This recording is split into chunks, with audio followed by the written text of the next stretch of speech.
à la maison, la présentation.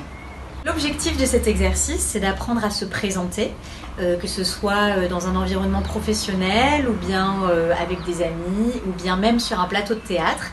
Je vais vous donner des clés pour pouvoir vous présenter les uns aux autres de la manière la plus fluide possible. La préparation. Pour cet exercice, vous avez besoin de rien du tout, uniquement d'être à 2 minimum ou à plus, autant que vous voulez, et d'avoir un espace qui vous permette de vous mettre soit face à face, soit de manière circulaire. La réglementation. Alors pour cet exercice, c'est très simple. Vous allez vous mettre soit 2 par 2 en face à face, soit en cercle. Et chacun à votre tour, vous allez vous présenter. Donc se présenter de manière très simple, c'est simplement dire « Bonjour, je m'appelle » avec le prénom et accompagner votre prénom d'un geste très simple que vous allez choisir. Donc je vous donne un exemple. « Bonjour, je m'appelle Leslie ». C'est un geste absolument simple. La personne suivante va devoir m'imiter en reproduisant exactement ce que j'ai fait. Donc il va redire « Bonjour, je m'appelle Leslie ». Donc le but, c'est vraiment d'essayer de reproduire de manière identique le geste, le regard.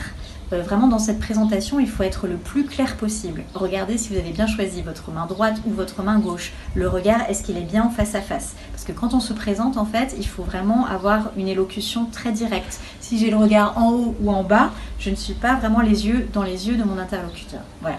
Donc je me présente avec « Bonjour, je m'appelle Leslie » et un geste, et la personne suivante va ensuite m'imiter.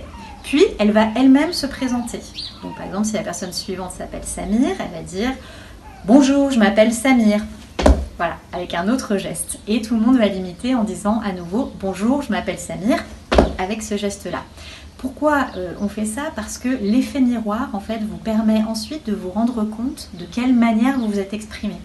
C'est important de savoir, on fait des choses parfois inconscientes, on se ronge les ongles, on met les mains dans ses poches, etc. Le but de cette présentation, en fait, c'est d'arriver à une élocution la plus claire possible, la plus directe possible, en ayant conscience de ses gestes et en imitant les autres, en fait, on prend conscience soi-même de la manière dont on se comporte. Pour conclure, pensez à cet exercice dans votre vie de tous les jours, que ce soit pour une rencontre professionnelle, amicale ou amoureuse. La manière dont on se présente, ça dit beaucoup de choses sur nous, c'est très important. Donc pensez-y. Je vous souhaite une bonne fin de journée et à bientôt.